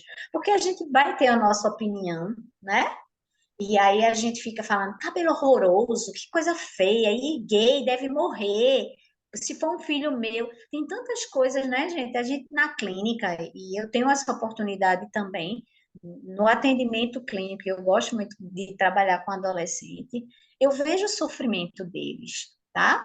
E tem muito da fala dos pais, por isso que os filhos se distanciam, porque os pais, a gente não deixa de ser o que a gente é, e na vivência na família mesmo é que a gente mostra mesmo de fato as nossas faces, concorda? É isso. Vê quantas coisas para pensar. Tem um comentário aqui de Marília bem interessante. É verdade, é muito difícil o início. Ontem mesmo eu saí de casa para esfriar a cabeça, não queria mais voltar. Faz Uhum. parte, Marília. Às vezes a gente precisa, né, Márcia? Até para acolher a Exato, nós mesmos e se exato. recompor e voltar inteira para recomeçar. Quem nunca, né? Será? Pois Minha é. gente, quem E de isso nós? independe de se biológico ou adotivo. Isso Sim, independe. isso na nossa relação conjugal, na nossa relação, o grande desafio é a nossa relação de nós conosco mesmo, porque a gente não conhece as nossas emoções, a gente não sabe nomeá-las, Porque a gente não foi educado para nomear, a gente foi educado para cala a boca, menino, entupa-se. Deixa de besteira, tu só vive chorando. Vê, poxa, se eu tô com vontade de chorar, fala de uma emoção, eu tô triste por alguma coisa. Imagina se a gente pudesse assim, a criança lá fazendo a birra, e parece que tá com raiva, é. Quer conversar com a mamãe, mas vê, quem é que com raiva consegue conversar? Vocês conseguem? Com raiva, a gente tá com raiva. A emoção raiva é uma emoção que ela vem, que ela quer romper, separar. Não é isso quando a gente tá com raiva? Sai de perto de mim. E a gente precisa respeitar. Agora, a gente não vai deixar que a nossa criança, e a gente vai começar a educar ela, que ela não precisa quebrar, bater, destruir. Mas também, se ela tem como modelo um adulto que todas as vezes que está com raiva, quebra o celular, sai mandando todo mundo, né? Porque na hora da raiva, a raiva ela nos convoca a uma ruptura e a gente precisa, ó, tô com raiva. Então, eu tô com raiva agora. Então, às vezes nem respirar a gente consegue, a gente precisa viver, né? Então, a gente vai, tô com raiva agora. Então, a gente também vai dizer para o nosso filho que a gente também ficou com raiva. Então, nem eu e nem você, a gente está em condições de conversar. Mas a gente não pode deixar de não conversar sobre. Então, a gente vai deixar isso com o nosso marido, com o filho, com quem, pai e mãe. Num outro momento, precisamos conversar. Mas, Márcia, eu não consigo. Então, vamos aprender, vamos escrever, mas a gente encontrar a forma de a gente poder falar. Manda um Escrever é áudio uma excelente depois. terapia. Eu gosto de escrever. Quando eu não posso colocar na hora, eu tenho que escrever, embora que depois eu rasgue o que eu escrevi. Ótimo, olha, isso é uma forma de você fazer a sua, que a gente chama dentro da psicanálise, uma catarse, né? Entendeu? Isso. Temos mais perguntas, Yara? Temos bastante, não vai dar tempo, eu acho, de ver todas. Ah, Sim. então, Eu vou vai vendo seguir, aí. eu vou seguindo aqui na ordem. Hum. Da Maria Egito, existe alguma orientação ou estudo específico para crianças e ou adolescentes que viveram sem as famílias em situação de rua e são adotadas mais velhas? Eu desconheço, mas eu imagino que deve ter alguns trabalhos, tá certo? Claro que deve ter, né? Mas eu não conheço. Mas tem muito material muito bom. Eu acho que a gente poderia, que vocês podem ir buscar, sempre entender, né? Por exemplo, a gente tentar entender, se aproximar um pouco do universo das pessoas que moram na rua, porque e aí a gente entendendo um pouco das leis, porque todo lugar ele tem as suas leis, não é? E a rua também. Eu gosto sempre de trabalhar com os meninos, de dizer para eles, porque às vezes quando a gente diz assim, minha vontade é me danar no mundo, então nós nordestinos, né? Minha vontade é me danar do mundo, não voltar mais para casa, quando a gente está com raiva. E aí eu digo para os meninos, às vezes quando dizem dentro da casa de acolhimento que vai se evadir, que vai morar nas ruas, e eu digo para eles que até nas ruas eles vão ter que aprender a dividir. Concorda? Porque, pronto, eu estou ali, tem aquela marquise eu não posso chegar assim, não. Eu preciso conquistar aquele lugar. Então, os nossos filhos, eles precisam entender isso. A gente primeiro dialogar sobre, pensar sobre a situação, e aí a gente entender, um menino e uma menina que viveu em situação de rua, eu fico olhando os animaizinhos, né? Os animaizinhos de rua. Eles são espantados, não são? Eles são desconfiados. Então, imagino que os meninos e meninas que vivem essa situação também vão ser assim.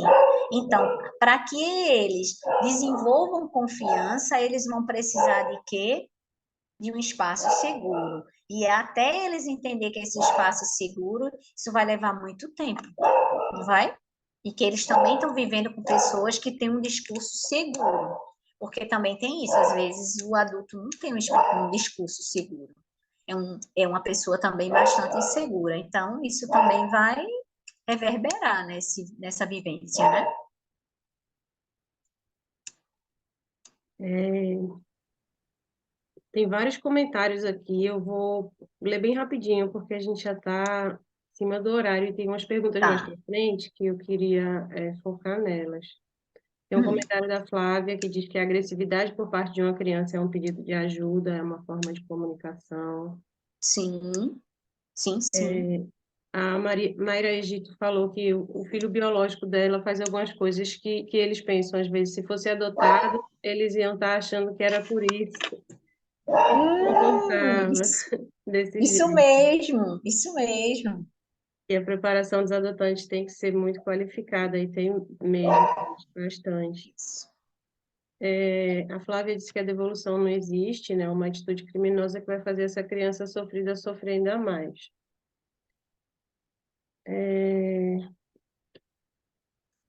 Tem uma aqui.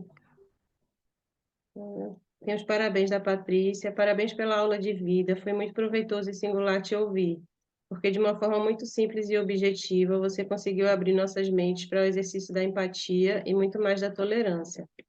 Ah, que bom, que bom. Né? Acho que a proposta é essa. O grande trabalho de reforma, eu acho, de transformação moral mesmo, de todos nós, é a gente começar a olhar para a gente primeiro, tá certo? Esse é um exercício que eu venho fazendo constantemente e não tem como. Então, por exemplo, os nossos filhos, é aquela cena, eu acho para a gente finalizar, da adolescente que me viu cheirando a outra menina e disse assim que sentia falta. Na hora aquilo me veio, eu disse, eu preciso conversar com ela sobre isso. Porque eu preciso dizer para ela que geralmente dentro das famílias isso vai ser muito pouco. Cheiro, abraço, contato, não é? Porque às vezes os nossos pais, eles não tiveram isso. A gente não teve. A gente está se esforçando aprendendo. E às vezes a gente consegue fazer com um estranho, mas não conseguimos fazer com aquele ente querido nosso. Não é interessante isso? Então isso ficou na minha cabeça. Eu disse, eu preciso conversar com ela. E aí eu pensei, vou conversar com elas, com essas adolescentes que estavam ali, porque às vezes a gente fica nesse pesar. Meu pai e minha mãe não presta, só presta o pai e a mãe de fulaninha. E não é. Todo mundo presta, agora, porque cada um tem a sua história. Então, às vezes, o nosso papai e nossa mamãe não nos abraça, não nos diz que não ama, mas não é porque não ama, é porque não sabe fazer isso. Por que não é assim? Então, a gente sabe que os nossos pais nos amam, nos amaram, mas eles não sabiam como fazer isso. E talvez nós já estamos em espaços de discussão sobre isso e a gente se esforce para fazer isso. Porque às vezes eu me pego, né? Também. Mas eu gosto tanto, eu me sinto tão bem, mas eu não consigo dizer que amo. Mas consigo dizer uma colega, um colega, uma pessoa que eu conheci há pouco tempo. Não é assim? Oi, Yara, tu estás Oi. com o formulário aí para Eu- Sim, eu ia dizer agora, eu coloquei, tem uns 3 minutinhos que eu coloquei aqui no chat, o formulário, tá, pessoal? Vou continuar com os comentários. A Rúbia falou que é muito importante lembrar o cuidado com o exagero de presente. Provar com a presença que as pessoas são o melhor presente e as coisas são secundárias. Claro que também queremos proporcionar o conforto, mas sempre lembrando do bom senso para o processo de educação de valores. Aqui em Isso. casa, quando os meninos chegaram, eles receberam muitos presentes, porque todo mundo sabia que a gente estava adotando. Sim. E aí eles recebiam muito presente e chegou uma hora que cada pessoa que chegava lá em casa, eles já iam querendo mexer na bolsa das pessoas procurando pelo presente. Aham. E daí ele nem sabia, eu vou contar agora, vai saber agora, mas daí a gente começou a guardar alguns presentes e não dava assim, para não Que ficar legal. acostumado a estar recebendo sempre, né? Aí com o tempo, passavam uns 2, 3 meses, a gente ia lá, dava mais um presente, esse aqui foi fulaninho quem mandou e tal. Que legal, muito bom isso. Porque os meninos precisam, nós precisamos preparar os nossos filhos para uma vida real. E a gente sabe, minha gente, que não dá para a gente viver, ou quem vive direto sempre comprando as coisas, vive aí ferrado, com contas a pagar, né? Ou não consegue, vive endividado. Os meninos precisam ser educados de que as coisas elas precisam ser conquistadas. E às vezes a gente não precisa de tanto, não. Se a gente olhar direitinho, né, se a gente fizer essa reflexão, E aí eles não valorizam. Vocês sabiam que dentro do espaço de abrigo, os meninos não valorizam. Eles quebram muito brinquedos, eles destroem. Eles nem conseguem brincar porque eles têm muitos estímulos. Então, isso também é um prejuízo. Isso é quando geralmente eu promovo através do GAA alguma ação para casa de acolhimento aqui. Eu nunca promovi realmente brinquedos, já fiz eventos para sandálias, para kit de higiene pessoal, e eles receberam com a mesma alegria de brinquedo, mas eu preferi, junto com quem estava organizando comigo, proporcionar isso, algo que fosse além do brinquedo, que tivesse uma utilidade maior para eles. Exato, exato. A gente foi percebendo isso. Vejam a importância de a gente estar sempre observando os serzinhos que vão chegando para a gente, né? Uhum. Tem esse comentário até ali embaixo, chega nele. A Patrícia fez uma pergunta aqui. Falamos muito dos pais adotivos que devolveram, mas pouco se fala da criança que não quer ficar com os pais e pede para voltar para o abrigo. Qual a recomendação para esses pais para trabalhar essa rejeição? E aí, vê, sobre essa questão, mas a gente percebe também que às vezes o adulto que está cuidando, o adulto pede para a criança escolher, para o adolescente, a criança escolher. Diga o que é que você quer da sua vida. E aí me digam, a gente quando é criança sabe o que a gente quer da vida da gente? Eu tive casos assim, não é? Veja o que você quer. Então fala, gente, de um lugar do adulto que não está preparado. Porque a criança, ela também existe uma comunicação que a gente não sabe, mas de inconsciente para inconsciente. Até eu também estou muito inseguro, não é? Agora, eu também vivi essa questão, porque eles depois se arrependem, tá certo? É porque é muito confuso. É muito confuso. É confuso para eles e eu acho que é muito mais difícil para eles. Porque é isso, geralmente é nessa questão, existem muitas cobranças, existe cobrança em torno da alimentação. Você só quer estar na frente da televisão. Gente, paremos para pensar. Os meninos nem tinham televisão. E agora eles têm uma televisão, que é uma televisão que é só para eles. Então, eles vão querer, vamos olhar a gente adulto. Tem adulto que não sai da frente de uma tela. E aí a gente quer cobrar da criança, que nunca teve. E aí a gente quer que essa criança coma os alimentos que a gente tem, mas... E aí a gente quer tudo muito rápido. E aí, às vezes, esse tempo, que é um tempo cronológico, então, eu não sei te dizer uma regra. Agora, o que eu sei dizer é que toda ferida precisa ser tratada. Então, se eu vivi essa rejeição, eu preciso buscar falar sobre ela. Então, a terapia, o processo, iria ajudar muito, né? Para poder elaborar também um luto de ser rejeitado, né? Que pode acontecer. E como é isso para mim, é que é o desafio. Verdade. Ô, Conceição, tem vários comentários aqui, tem pessoal parabenizando. Mas como a gente já está chegando próximo ao final, vamos interromper e começar a acabar. O que vocês acham? Nós já estamos, e eu sei que hoje Márcia está super cansada, que veio de uma demanda atípica Aham, hoje, super sim. atípica, que sugou todas as energias. Mas a gente recuperou elas aqui, Márcia. Foi. Deu uma reenergizada. Ó, da minha parte, eu super agradeço a Márcia, a Yara, a Arlete, a cada um de vocês que estiveram aqui conosco até o momento. É, não foi possível responder tudo, mas eu vou dando uma olhada aqui, ver o que a gente pode levar para vocês no grupo do WhatsApp, né? Algumas coisas a gente pode continuar lá. Vocês podem até depois, as perguntas que não foram respondidas aqui, colocar lá no WhatsApp e a gente tenta trazer as respostas para vocês, combinado?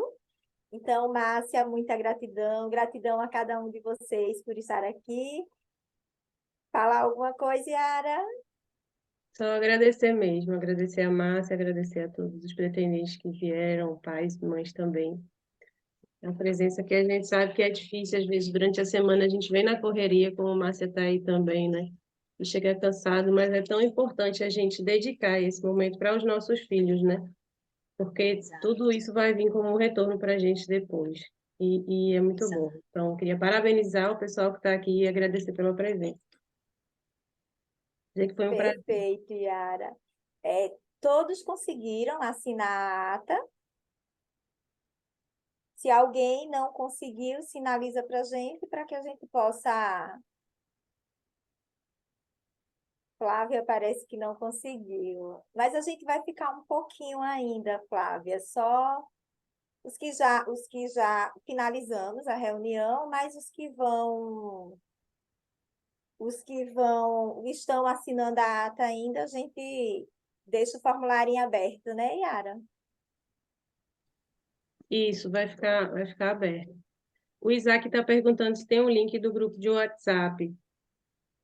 Passo o meu número aqui, posso passar o meu número, né, Uhum, para a gente isso. conversar. Então, acho que é isso, né? Posso sair já, né, gente? Obrigada, Só Pode, Márcia. agradecendo a passa. vocês, espero ter contribuído, mas também espero ter inquietado vocês, né? Porque é isso.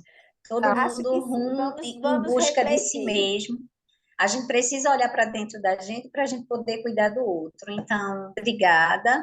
Espero ver vocês em outros momentos aí. E que essa maternidade e essa paternidade que venha a acontecer, os que já aconteceram, possa ser desenvolvida com muito amor, muita amorosidade, porque ter filhos, e aí eu vou falar dentro da ótica, né? E que tenho filhos biológicos, e que tenho sobrinhos, e que tenho irmãos, e que vejo a maternidade e paternidade de tantas pessoas, é esse lugar que tem dores e que tem delícias. Um abraço fraterno, boa noite a todo mundo. Tchau, tchau. Tchau. Boa noite. Boa noite. Boa noite. Yara, a gravação já Boa dá para noite. encerrar aqui, né?